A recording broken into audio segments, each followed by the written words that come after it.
Rafale പോർവിമാനങ്ങളിൽ നിന്നും scalp, Meteor, hammer മിസൈലുകളൊക്കെ തന്നെ ലക്ഷ്യസ്ഥാനത്തേക്ക് കൃത്യമായി തൊടുക്കാൻ സാധിക്കും.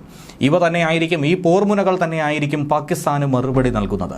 450 കിലോ പോർമുന വഹിച്ചുകൊണ്ട് 300 കിലോമീറ്റർ ദൂരത്തിൽ ആക്രമണം നടത്താൻ പ്രഹരശേഷിയുള്ളതാണ് റഫേലിൽ നിന്ന് തൊടുക്കാൻ കഴിയുന്ന എയർ ടു ഗ്രൗണ്ട് സ്കാൽപ് മിസൈലുകൾ. 120 മുതൽ 150 കിലോമീറ്റർ വരെ ദൂരത്തിൽ പ്രഹരിക്കാനായി ശേഷിയുള്ള അതിഭീകര സംഹാര രുദ്രയാണ് എയർ ടു എയർ മീറ്റിയോർ മിസൈലുകൾ എന്ന് പറയുന്നത്. പാകിസ്ഥാൻ യുദ്ധവിമാനങ്ങളെ നേരിടാൻ റഫേൽ യുദ്ധവിമാനങ്ങൾക്ക് വളരെ എളുപ്പത്തിൽ ഇതിലൂടെ തന്നെ സാധിക്കുമെന്നാണ് മനസ്സിലാക്കാൻ കഴിയുന്നത്. ഇതിനിടയിൽ തന്നെയാണ് ജമ്മു കാശ്മീരിൽ നടക്കുന്ന കര ആക്രമണത്തിലൂടെ പൂഞ്ചിൽ ഭീകരർ ഒളിച്ചിരുന്ന ഒളിസങ്കേതത്തെ കണ്ടെത്തിയിരിക്കുന്നത്, തകർത്തിരിക്കുന്നത്. മാളത്തിനടിയിലും ഗുഹയ്ക്കുള്ളിലുമൊക്കെ ഒളിച്ചിരുന്ന ഭീകരരുടെ ഒളിസങ്കേതമാണ് സുരക്ഷാസേന അങ്ങനെ തകർത്തിരിക്കുന്നത്. നിരവധി സ്ഫോടക വസ്തുക്കളും ഇവിടെ നിന്നും പിടിച്ചെടുത്തിട്ടുണ്ട്. 5ഓളം IEDകൾ, അതായത് ഇംപ്രവൈസ്ഡ് എക്സ്പ്ലോസീവ് ഡിവൈസുകൾ, 2 റേഡിയോ സെറ്റുകൾ, ബൈനോക്കുലറുകൾ, വസ്ത്രങ്ങൾ തുടങ്ങിയവ ഒക്കെ തന്നെ ഇവിടെ നിന്നും കണ്ടെടുത്തിട്ടുണ്ട്. ഇത് ഭീകരർ ഉപയോഗിച്ചതാണെന്ന് സൈനിക വൃത്തം ഇതിനോടകം തന്നെ വ്യക്തമാക്കി കഴിഞ്ഞു.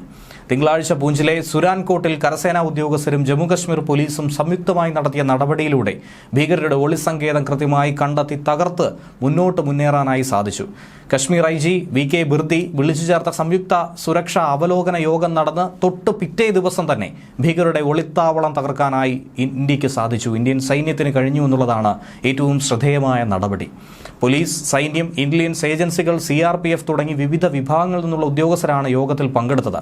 കഴിഞ്ഞ ദിവസം വ്യോമസേനാ മേധാവി എയർ മാർഷൽ AP സിംഗും നാവികസേനാ മേധാവി അഡ്മിറൽ ദിനേശ് K ത്രിപാഠിയും പ്രധാനമന്ത്രി നരേന്ദ്രമോദിയെ വെവ്വേറെ കൂടിക്കാഴ്ച നടത്തിയിരുന്നു.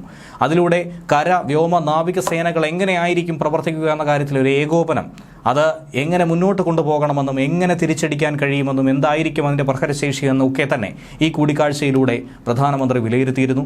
പാകിസ്ഥാനെതിരായിട്ടുള്ള സൈനിക നടപടികൾക്ക് സേനാ വിഭാഗങ്ങൾ സജ്ജമാണെന്ന് സേനാ മേധാവികൾ ഈ കൂടിക്കാഴ്ചയിലൂടെ പ്രധാനമന്ത്രിയെ ധരിപ്പിക്കുകയും ചെയ്തിട്ടുണ്ട്. ഈ കൂടിക്കാഴ്ചയെ സംബന്ധിച്ച് ഔദ്യോഗികമായ വാർത്താക്കുറിപ്പുകൾ സർക്കാർ ഇറക്കാറായിട്ടില്ല.